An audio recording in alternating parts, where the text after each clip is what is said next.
Let us sincerely appreciate Omoyele Sowore for delivering his polling unit by ensuring that the illegal IG is relieved of his duty. We must celebrate Sowore for doing this great service to the nation. And the truth of the matter is that Egbetokun inherited so many enemies for his principal, which is the president, unnecessarily so.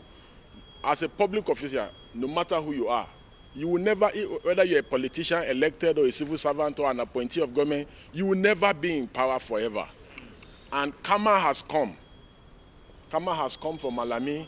Karma has come for El-Rufai. Karma has come for Egbetokun. Karma is still going to come for many people in this government because they will soon be out of government.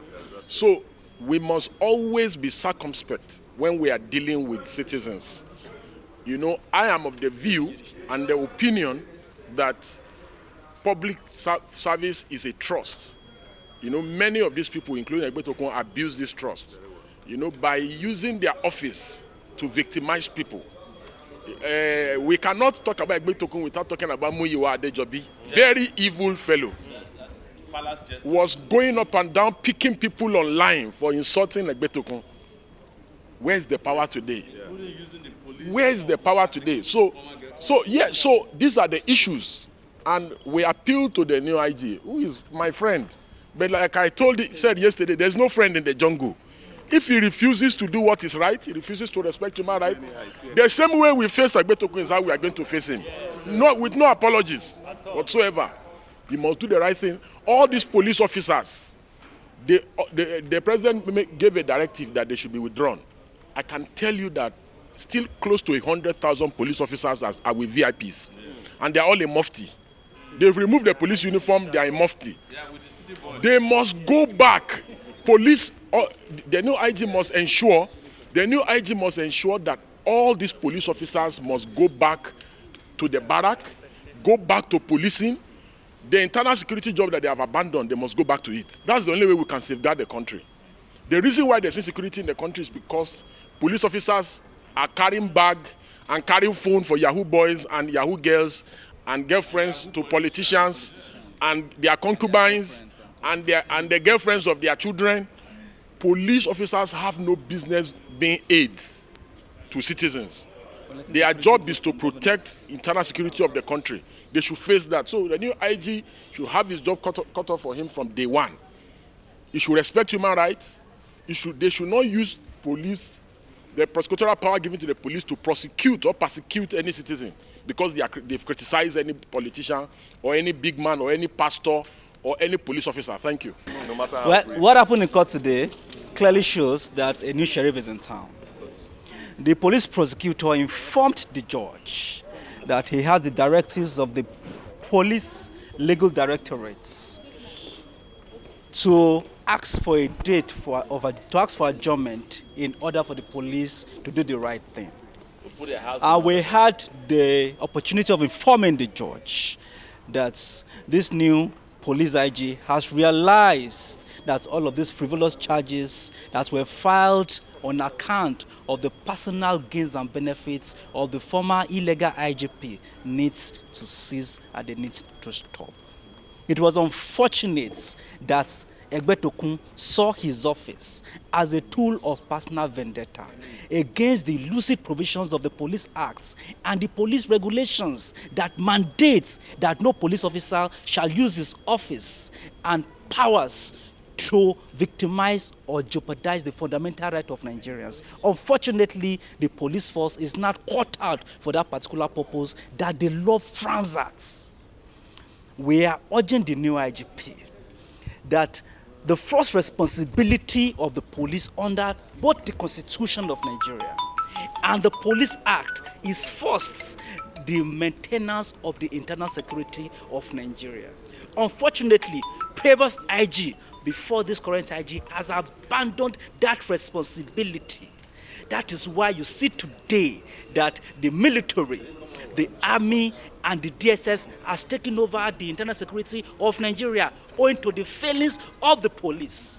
We have stated the umpteenth time that the military has no business acting as security during the elections periods or election seasons that even the military has no business marking or mounting checkpoints within the territory of Nigeria where there is no war or uprising. But because the police have abandoned this their responsibility, the military has now been called upon to carry out or execute this responsibility that is the purview of the Nigerian police force. I can also tell you for free that under the former IGP, Egbetokun, that top government officials uses the police as a means of settling personal vendettas against persons who has called them out for certain infractions and illegalities. As we speak now, a woman was arrested far down in the southeast, and she was transported all the way from the southeast, a state in Enugu, to Abuja. What is this woman's offense? By calling out the Minister of Works, Dave Umahi, who has been owing her for the past 20 years. Her simple demand is this: Dave Umahi, you are owing me for 20 years. Please, can you pay my money? Dave Umahi was on live TV where he was telling the entire world that his life is now better, that he has made so much money, that his life is now better than he was as a governor. What will stop you as a former governor and as the current minister of the Federal Republic to pay a woman you are owing? Is it a crime for a woman to say, please pay me my debts? And what did the police do? Without making inquiries about the justification and the rationale behind their demands, they picked up this woman from the southeast, brought her to Abuja here, and she has been in detention. We are mandating, as a matter of urgency, that woman must be released. And she's not the only person that Dave Umahi has done this to.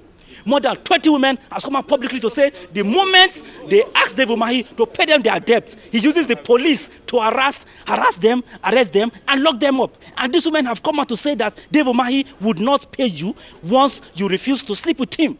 Well, that is not our business. That is the allegation. But what we're saying is this: no matter what the allegation is, if you are owing a woman for a contract she has executed and she has documents in that regard, you are bound to pay for her, and you have no right under the law to start using the police as a means of suppressing and gagging people who have simply asked that their right be enforced. So we are calling on the president to call Dave Umahi to order, and to also mandate this new IG, to also mandate this new police IG, that he must act squarely within the mandate of his office. The constitution is very, very express on what the IG is supposed to do. And the moment he veers off that road, he's our friend. We are not denying him. This new IG Disu is our man. But on no account should he be carried away by the should be carried away by the accolades that is now coming his way. He must do the right thing so that he can have a seamless and a peaceful reign. Subject matter. I think Sowore has said enough. My advice for the new IGP or acting IGP is to ensure that he withdraw all these frivolous charges. He should stop using taxpayers' money to fund cases that are irrelevant. Nigeria is bedeviled. Yes, fight and robber. Nigeria is bedeviled with serious problems, serious criminal problems. Bandits, kidnappers, Boko Haram, they are picking our children like mangoes on the street. It sounds funny, but it is not funny. You understand? But the police is looking the other way around. And we are saying, do the right thing. Is that too much to ask for? That is not too much to ask for. Sowore has been shouting at every rooftop, saying that the Nigerian police should do the right thing. But they have refused to do the right thing. I am happy that Egbetokun has been relieved of his job. The illegal IG. Of course he's an illegal IG. And that is why he's spending taxpayers' money to see that Sowore is persecuted. Because he knows, indeed he knows. And I'm happy that the federal government has realized this fact and they relieved him of his job and appoint a new IG, acting IG. My advice for the IG is to remember that the core responsibility of the Nigerian police force is policing to prevent crime and save lives and property. It is enshrined in Section 4 of the Police Act of 2020 and nothing more. So he should restrict himself to that section, you understand, and not try to be politically correct, because he is not a politician. Stop doing landlord tenancy and matrimonial cases. it is not the duty of the police to engage in civil suit. It is not the duty of the police to engage in matrimonial causes. Internal security is their core mandate. Boko Haram is there. Bandits are there. They have abandoned it. And when citizens criticize police constructively, they go against these citizens and leave the criminals. The new Inspector General of Police should take this to heart. If he's serious about his job, if he does not know his responsibility, he should come for us to school him free of charge. But I believe he knows it. Gentlemen of the press, I think I've said enough. My name is Ahmed Tijani Yusuf. I'm a legal practitioner based in FCT. Thank you. Thank you, guys.